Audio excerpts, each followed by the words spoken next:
Hello guys, मैं हूं शुभम और आप देख रहे हैं रेसलिंग पॉइंट्स। आज की इस वीडियो में हम बात करने वाले हैं आखिर क्यों बुलाया जाता है एज को the R rated superstar. Video काफी इंटरेस्टिंग होगी तो वीडियो को पूरी जरूर देखिएगा। और अगर आप चैनल पे नए हो तो चैनल को सब्सक्राइब कर बेल आइकन को जरूर दबा ले ताकि ऐसी वीडियोस आपको रोज मिलती रहे। तो चलिए शुरू करते हैं।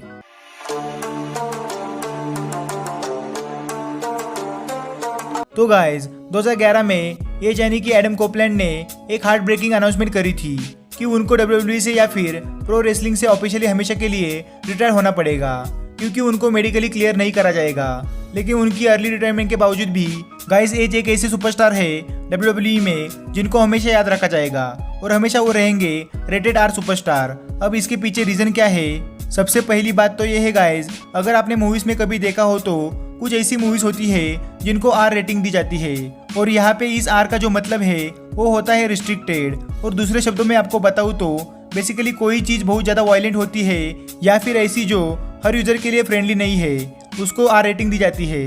एज की भी WWE में ऐसी चीजें रही है जैसे कि उनके TLC मैचेस, उनका real life love triangle with लीटा and Matt Hardy और ऑब्वियसली उनकी लाइव सेक्स सेलिब्रेशन विथ लीटा जो हमें देखने मिली थी मंडे नाइट रॉ में। तो एज ने डेफिनेटली गाइस कुछ ऐसी चीजें करी है अपने रेसलिंग करियर में जिसकी वजह से प्रोडक्ट जो था वो थोड़ा एजी हो गया था और वो उस समय पे लोगों को देखने की ऐसी आदत नहीं थी। तो अगर हम स्टार्ट से ही देखें तो उनके टैग टीम पार्टनर थे क्रिश्चियन और इन दोनों को माना जाता था एक बहुत ही ज्यादा हाई फ्लाइंग ड्यूओ जो कि एक डिफरेंट तरीके की टैग टीम थी, पहले किसी ने देखी नहीं थी। जब ये दोनों द ब्रूड के पार्ट थे गाइस तब भी एज और क्रिश्चियन को है एज अ वैम्पायर दिखाया जाता था और अंडरटेकर के साथ भी उनका लिंक था मिनिस्ट्री ऑफ डार्कनेस टेबल में। तो उस समय ऐसा लगता था कि वो एक ऐसी हिल फैक्शन का पार्ट है जो कि दूसरे लोगों के मन में डर बिठाती है।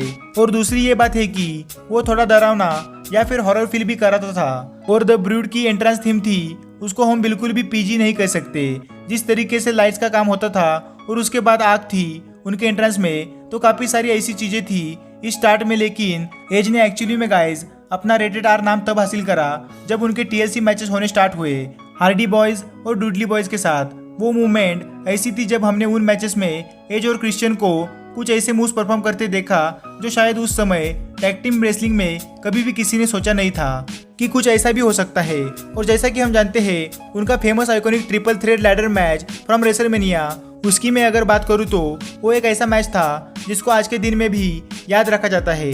जबकि हम इतने आगे आ चुके हैं रेसलिंग में और इतनी ज़्यादा रेसलिंग जो है वो चेंज हो चुकी है, लेकिन तब भी उस मैच को as one of the best tag team match ever in the history of wrestling माना जाता है।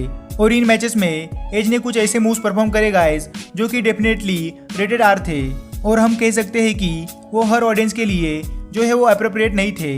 लेकिन जब एक्चुअली में रेटेड आर वाला गिमिक एज के साथ हमेशा के लिए जुड़ गया वो तब था जब उन्होंने अपने सबसे पहली टाइटल विक्ट्री को सेलिब्रेट करा और यहाँ पर उनकी हुई थी live sex celebration with लीटा on Monday night raw, जो कि अभी तक एक बहुत बड़ी मिस्ट्री है। और हुआ क्या था एक्चुअली में वहाँ पे वो तो सिर्फ एज और लीटा ही जानते हैं, लेकिन वो एक ऐसी सेगमेंट है, वो एक ऐसी आर रेटेड सेगमेंट में कहना चाहूँगा जो शायद हमें अब कभी भी देखने को नहीं मिलेगी WWE TV पे, डेफिनेटली आज के दिनों में कभी भी नहीं।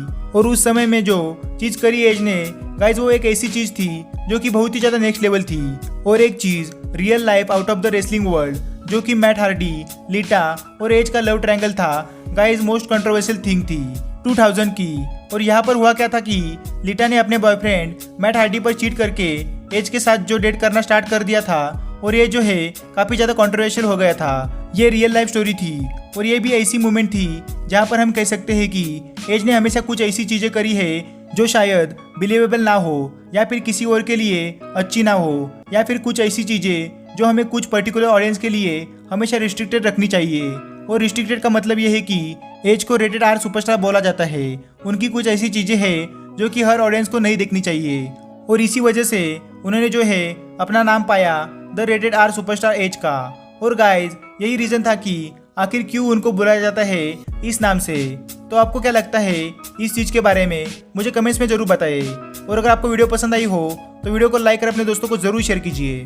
और अगर आप चैनल पे नए हो तो चैनल को सब्सक्राइब कर बेल आइकन को जरूर दबा ले ताकि ऐसी वीडियोस की अपडेट्स आपको मिलती रहे। तो मिलते हैं ऐसी मजेदार वीडियो के साथ नेक्स्ट वीडियो में, तब तक के लिए बाय बाय।